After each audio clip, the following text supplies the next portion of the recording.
Hello there, Duranish Whiskey Lore. Time for another whiskey tasting. And today I am headed overseas to Scotland, Speyside, to the Benromach distillery. I like this distillery, and so when I see a bottling, I went into the store and I was going to buy something else because I know sometimes I drink some obscure stuff here, but I try to find a lesson in it for you wherever I can. But I love this distillery, and this is one of their 2020 bottlings. This was distilled in 2012, so I'm going to be able to calculate in my head how long this thing sat in bourbon barrels before it was finished. Now, this is an interesting whiskey. It's Benromach's Sassicaia, as I said, distilled in 2012, bottled in 2020. Spends 2 years in Sassicaia wine barrels, which are smaller French oak barrels. And I had to do some research. And this is what I love about finding finished whiskeys that utilize barrels that aren't your run-of-the-mill barrels. We all know Oloroso sherry. We all know PX casks.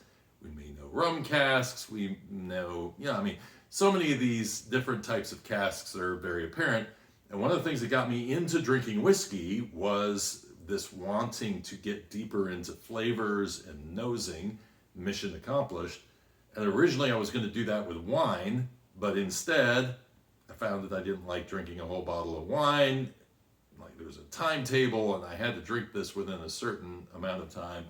So I enjoy wine, but it's not something that I really wanted to dive that deep into exploring on my own. So I went with whiskey because I can have a bottle, as many of my bottles have survived for quite some time. And so that's just the direction I went. But now that they're finishing all these whiskeys in different types of wine barrels, I'm getting an opportunity to taste some of the influences from those barrels. And this is one of those whiskeys that I have to say, I came home excited to have found another Benromach, although I will say, when I first saw the label, even being a Benromach fan, the brown label kind of made me brown and gold and green, and I don't know, for some reason it wasn't drawing me in, but they had it for like $50. So I said, okay, it's worth a shot. Let me see what this is all about. So as I started doing my research into this wine, which I started doing because as I nosed and tasted this whiskey for the first time, I was oblivious.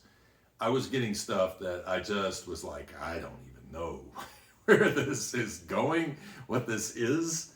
I don't know. And it's, sometimes I need a little help in being able to define those flavors I'm pulling out, and finishing casks are going to really add to that. So in this particular case, I read some of the notes because I don't have enough money to buy a Sassicaia wine bottle. This is the most counterfeited, or second most counterfeited whiskey or wine in the world. And so it is expensive, but here these guys are going out and getting these guys. I mean, you're spending $2-3 grand on Oloroso sherry casks. So, I mean, it probably doesn't add that much to the cost to go out and get some of these more exotic types of casks. And so Benromach did that, and then I was, as I say, I was lost because they're like the Romanian whiskey. There's stuff in here that I didn't expect. And one of the things I expect from Benromach is a little smoky note, because they do usually have a nice little heathery peated smoke note in there. Now this is at 45 ABV, is that correct? Yes, 45 ABV. And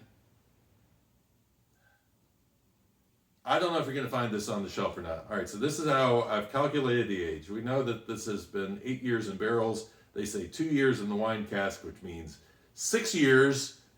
Oh, my math teacher in elementary school will be so happy with me. 6 years for the ex-bourbon barrel. So I get baking spice, I get that slight bit of smoke, I get a lot of minerally notes out of this. And that's what really threw me. I'm like, I am not sure how to define that. I don't want to go into the whole rubber tire kind of thing. Um, an earthiness, and it's kind of blending with the smoke. A little caramel on the top end, and you also get a nice little soft tobacco note on the nose. Now, when you read the packaging, it talks about having familiar Speyside characteristics. Not on the nose. Not really. Cheers.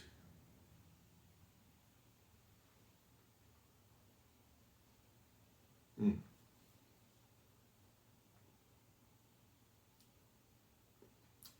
I sometimes hope that the chair helps me find things when I'm having a hard time finding them, because sometimes I sit in this chair and flavors just hit me. I don't know if it's the room or what it is. There is a like a soy sauce note on the finish on this, along with a heavy grape note. So the wine characteristic is coming through. Initially, I was getting a lot of tannins on the palate, on the finish, and it was a little off-putting actually, especially if you are going into this, and I think this is a marketing mistake to say that this has Speyside characteristics to it, because I'm not getting the apple, I'm not getting the sherry, I'm not getting any of that sort of stuff. What I'm getting is more of the tannins from that French oak coming through, and a darker, like almost like black currant on the finish that's coming through on this. It's got a thickness to it. This caramel is the first thing that kind of hits your palate when you take it in, but then it goes for this berry note, and it's. I mean, I get a bit of raspberry in there as well. There's a lot of wood spice, and there's this feeling when you drink carbonated water or a carbonated beverage, and you kind of get a big mouthful of, say, Coca-Cola or something like that, and you just let it sit there, and you feel the burn inside of your palate. That is what I get. It's not, to me, a ginger note. It's not a cinnamon note. I mean, maybe there's a hint of cinnamon, like Fireball cinnamon, still laying on the palate a little bit. But it's really interesting, because if you hold it in your mouth, you get that kind of feeling like it's burning around your mouth, like carbonated water will give you that same kind of a sensation. This is really interesting because it mixes in with the tannins, and then I'm just going, do I like this? I don't know if I like this. I know that it is definitely given me an education, and that it's a bottle that I will probably introduce friends to, mainly because it'll be good for talking points. Would I buy another bottle? Probably not. But I will say, I think I will enjoy this bottle for understanding a little bit more of where that wine sits and understanding the differences. Interesting story behind that wine. Basically, they got Cabernet Sauvignon vines from France and Cabernet Franc vines, and they took them to Tuscany, and they started growing grapes there, and then they blended those two together to make a wine that was just supposed to be a table wine for them to enjoy at their castle or manor or wherever they live. And then they found that some of the casks that they had hidden away for 18 years were actually amazing, and so they figured out, hey, we need to age this stuff longer, and now all of a sudden, once they released it, it became an instant sensation.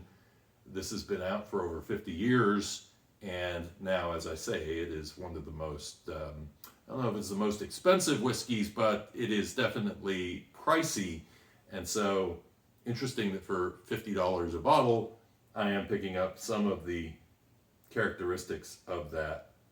Yeah, tobacco is there. It's nice, actually, with the Benromach smoke. This is a whiskey that I actually really enjoy the nose on. Once it hits the palate,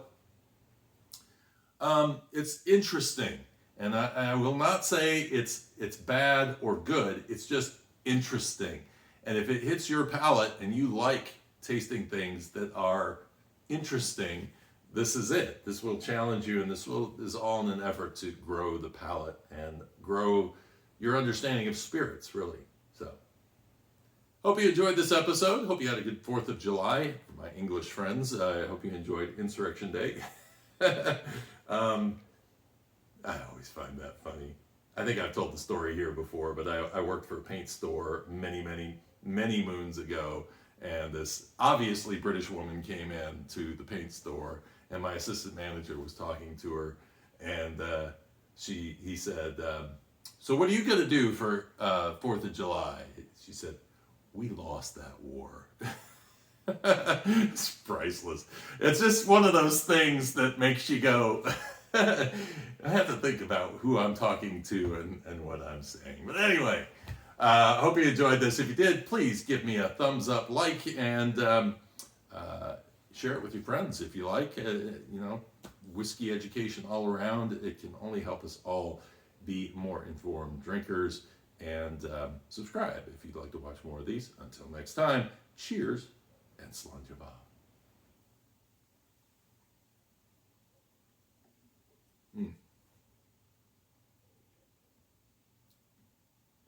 Yeah, I bet you I come back to this bottle